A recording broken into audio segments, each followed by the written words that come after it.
শফিকুর রহমান পীর সাহেব চরমনাই আল্লামা মামুনুল হক এক হয়েছেন। 8টি ইসলামী এবং দেশপ্রেমী দল এক হয়েছে।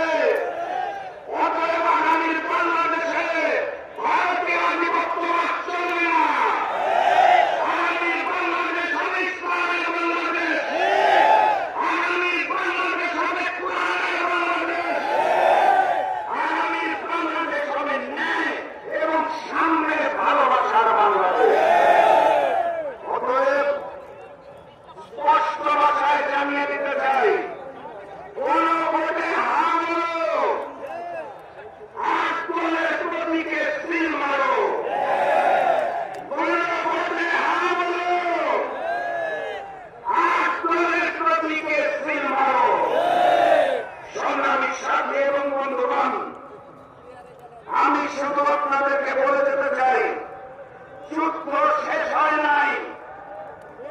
যুদ্ধ জয়ী হয়ে ঘরে ফিরবেন, তার আগে বরিশাল বিভাগের কেউ ঘরে চলে যাবেন না।